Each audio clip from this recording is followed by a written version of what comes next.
Yeah, there's numbers of examples like that that happen in sports that, as you enumerated, are life lessons, and that's why this organization I was in, Positive Coaching Alliance, we tried to talk about this as a learning opportunities for children, that sports teach children certain opportunities in life, how to deal with failure, how to deal with losing, how to deal with direction, how to live life by rules, by the idea that there are certain rules to the game that we have to appropriately watch, and how to teach parents that you have to encourage action that's correct action, not berating the officials, not yelling at the other team's kids, not trying to destroy performance, but to enhance performance. And then when your child loses, that's okay. We're not always going to be successful, and losing is something we do a lot, but we rebound from it and we move on quickly because we're not going to dwell over there in that part of it for the rest of our days or for this sport. I've got a grandson who is really a good practice player, but he got up to bat and he couldn't stand the pressure.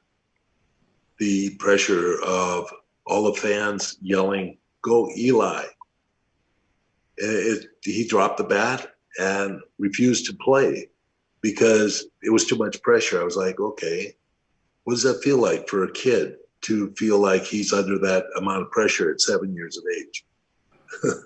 It's like, so sports is something like, okay, I've overcome this. It's not so bad to be under this. But then, of course, then it's the other aspect of it. As parents, we need to encourage activity. And we need to encourage, we can't give awards to everybody, even though awards for the winners are great, but not everybody gets the award. It's the fact that we deal more than likely with failure in sports.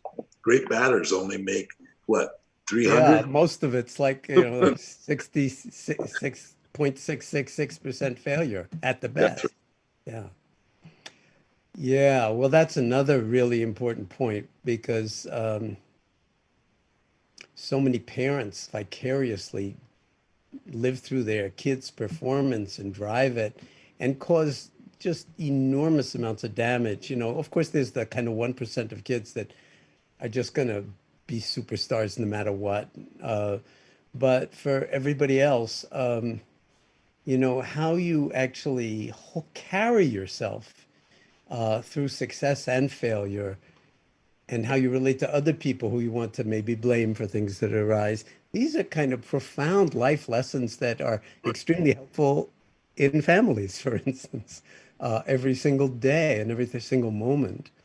And I think it is very inspiring, for sure, to know that that people at the level of your teams have been training in that for so long. That was in some sense a signature aspect of your multiple successes, is the nature of the mind, the nature of the heart, the nature of the body, and the nature of we rather than just me.